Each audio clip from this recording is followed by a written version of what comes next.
Quick, into the water, Tsunami ordered. It was closer than the trees and would hide them just as well. No way, said Cora. She sank into the ground, spreading her wings in shifting colors.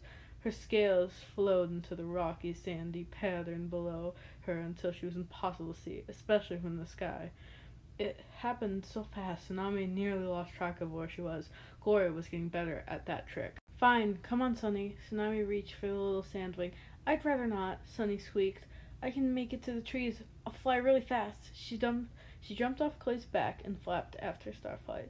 Tsunami stamped her foot, spraying ocean water across the sand. Gloria made a muffled, grumbly noise. It'll be safer in the sea, Tsunami huffed. She cast a worried look at the sky, and the specks were getting closer, fast. Maybe faster than Sunny could hide, but it was too late to catch her now. Tsunami turned and dove into the ocean. Clay was already burrowing into the shallow mud shelf, displacing startled flatfish and sending up clouds of minnows. The mudwing didn't have a problem with water like the others did.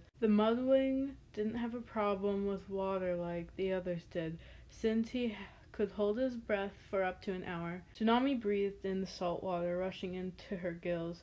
It surprised her how sharp it felt, like inhaling smoke. It was nothing like the crystal clear water in the underground cave. What's more, the current kept trying to shove her back to the beach, then yank her out again. But she plowed forward and down past Clay, beating her wings as the water got deeper. Schools of teeny purple fish whirled away from her like stars exploding.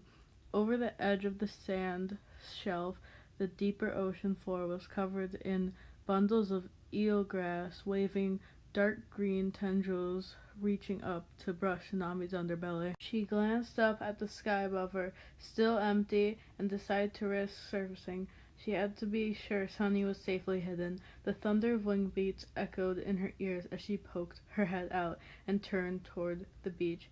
The little sandwing was almost to safety. Tsunami could see Starflight standing under the trees, reaching his front claws out to pull her in. Overhead, an orange shape shot past, flying at full skywing speed, faster than any other tribe could fly.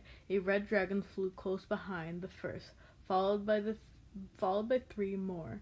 Their enormous wings nearly blocked out the sun as they whooshed over the dragonets' heads. Tsunami sank a bit lower into the water, but it seemed like the patrol was going too fast to notice a lone Seawing in the ocean. Maybe these soldiers weren't hunting for the escaped prisoners. Then she saw the last dragon, sunset orange. Flames flickered from his nose with a jagged scar on the tip of his left wing. He flew slower than the others, bringing up the rear, and his head swung back and forth, dark eyes searching the ground below them. Tsunami found herself holding her breath. The skywing snout swung toward the trees just as Sunny's tail whisked out of sight. He paused, beating his wings back to hover in the air for a moment. What was he staring at the trees? Had he seen Sunny? What if he called the others back? The patrol dragons were several wing beats away already, but one shout would bring them hurling around at lightning speed. Sunny and Starflight were no match for 6 full-grown skywing soldiers. Actually, they were no match for 1 skywing soldier, and the 2 of them together would probably have trouble fighting a sleepy bat. A curl of smoke rose from the skywing's nose, and he opened his mouth. If there was any chance of saving her friend, Tsunami had to shut him up. She burst out of the water in a great leap, smashing her tail behind her for momentum. Her wings pounded her up to ram right into the skywing's underbelly. He coughed out a puff of fiery smoke and clutched his midsection, the breath knocked out of him. Tsunami had a few moments before he could recover enough to call for help. She ducked around him, smashing her tail into his head and landing on his back as hard as she could. The skywing nearly fell into the water, but it fought back into the air. Tsunami kicked at its wings with her claws and slid back toward his tail, trying to drag him down with her weight, but he was too big and too strong for for her up here. Only taking him by surprise had given her a temporary advantage. She needed to get him into the ocean to even out the fight. The orange dragon snarled and twisted, shooting a blast of flame out of his snout, which barely missed her. Tsunami yanked him down toward the water, but his massive wings beat harder and harder. It felt like a hurricane whistling around her ears. She could tell that he was gaining height, and in a moment he'd be strong enough to call the other soldiers back. "You're not getting my friend," Tsunami thought fiercely. She found the vulnerable spot on his tail and sank her teeth in. He convulsed in pain, nearly throwing her off, and shot another blast of fire under his wing at her. At first Tsunami thought he'd missed. Then she felt a searing tale of agony spreading through her neck. It felt as if someone was trying to saw through her scales with searing hot wire. She closed her eyes and clenched her jaw harder, determined to hang on, although spots were starting to dance in her vision. Suddenly the dragon lurched toward the ocean. Tsunami's eyes flew open. Clay had flung himself between her and the dragon's snout, spreading his fireproof wings. His claws clamped on the skywing's back. The extra weight drove the soldier down and down towards the sea. Together, Clay and Tsunami dragged the skywing into the ocean. He fought wildly the whole way, but his flames couldn't hurt Clay's fire-resistant scales, and his giant wings couldn't help him once he was underwater and cut off from breathing. As soon as they hit the water, Tsunami swam to the skywing's head and held it below the surface until he stopped thrashing. She let go, and so did Clay. The dragon's body began to drift slowly toward the sea floor. A shudder rippled through Tsunami's scales. Him or me? This didn't feel right. Why can't she just be ferocious and not care? She swam after the dragon and grabbed one of his wings, then looked back at Clay. He met her eyes, and to her relief, didn't even hesitate before swimming to the other wing. They dragged the skywing up onto the beach. The current had carried them farther away than Tsunami had guessed, and it was painfully hard to swim back to the shore, especially with a full-grown dragon weighing them down. She gritted her teeth, ignoring her exhaustion and the pain from the burn on her neck. She was a sea wing. This was supposed to be her element. She was the boss of the ocean, not the other way around. By the time they reached the beach, the rest of the patrol had vanished from the sight. She wondered how long it would be before they noticed this one missing and came back to look for him. Tsunami collapsed onto the sand beside the skywing. Clay peered into the dragon's snout, then started thumping his chest. "What's wrong with you?" Glory's voice snapped. The rainwing materialized from the sandy background, turning her scales a darker shade of brown so they could see her. She glared at Tsunami. "Why did you do that?" "Oh, you're welcome," Tsunami said. "Just saving your lives as usual." "By attacking random dragons?" Glory cried. In another moment they would have been gone. "And what are you doing?" She jabbed Clay in the side with one of her wings. Clay murmured. "Fixing him?" He kept thumping the skywing's chest. "What?" Glory yelled. "You can't let him live." He tried to grab one of Clay's forearms, but Tsunami shoved her away. "We don't have to kill him," Tsunami said. "We'll tie him up and leave him here." "Great," Glory said. "How about a trail of cow parts too, and a map of where we're going? Or perhaps we can set this part of the forest on fire to make sure everyone knows how to find us. Would you like me to spell out Dragonets was here in giant rocks?" "Fine," Tsunami said. Here he is. You kill him." Gloria looked down at the unconscious dragon and hesitated. "I don't kill dragons who can't fight back," she said finally. "Why not?" Tsunami said. "Just spit some venom on his face and melt him. If it's that easy for you." Glory sank her claws into the sand. Scowling, bubbles of dark purple began spreading across her scales. Sunny and Starflight landed on the beach beside them. Sunny gave the skywing a horrified look, and Tsunami remembered that she'd been trapped in another part of the palace during the arena fights. She'd never seen her friend battle another dragon. "Is he alright?" Sunny asked Clay. "Try this," Starflight offered, coming over to help Clay. Clay shifted aside, and they rolled the dragon onto his stomach. "Why did you attack him?" Sunny blurted at Tsunami. The little sandwing's harmless tail flicked back and forth anxiously. To save you, Tsunami said smug. But he wasn't even doing anything, Sunny protested.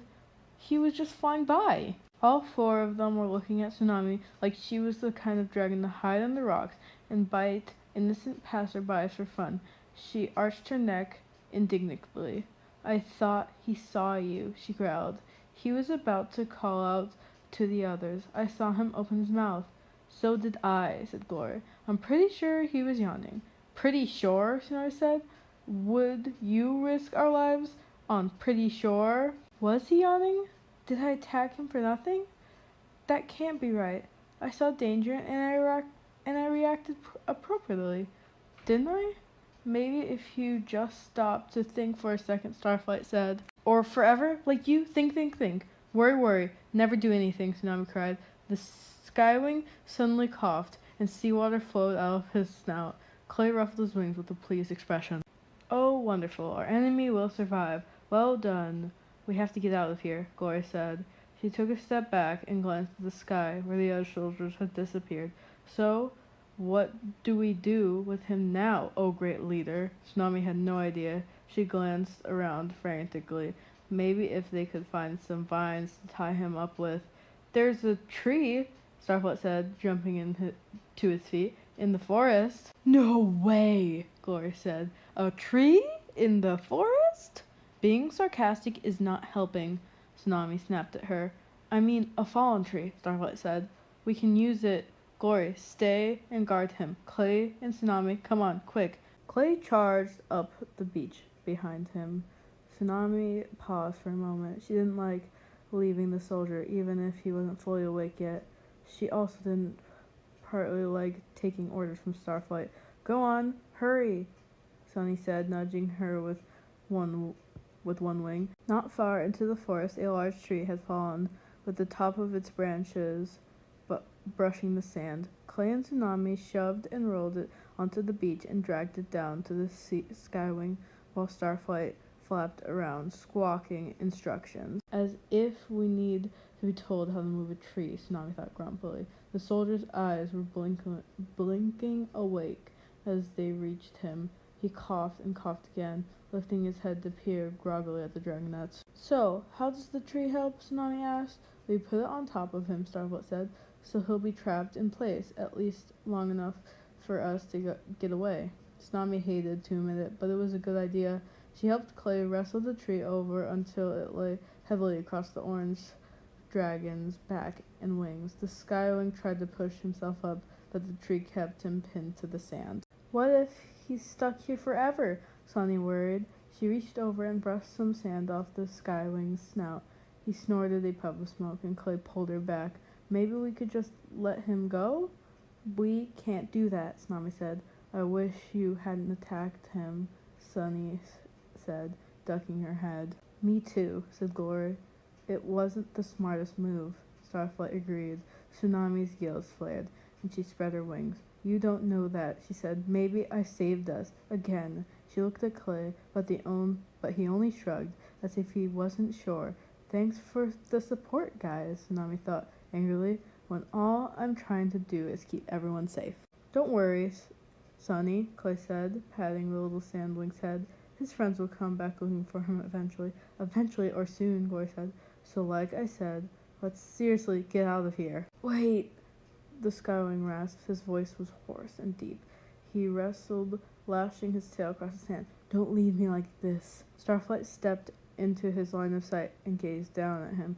Remember, we could have killed you, he said. Remember, the dragons of destiny were merciful. We want peace, not more death. We have come to save Pyria. Oh, good grief, Tsunami said as Glory rolled her eyes. No more hanging out with Nightwings for you. I thought it sounded nice, Sunny said. Starflight shot her a grateful look. Sunny, don't encourage him, said Glory. Carefully, Starflight dropped a few large leaves over the dragon's head so he couldn't see where they went. He pointed toward the forest and mouthed, just to be safe. Tsunami sighed. More flying in the wrong direction. She wanted to go home already. Home to the ocean and the Seawings and her royal parents.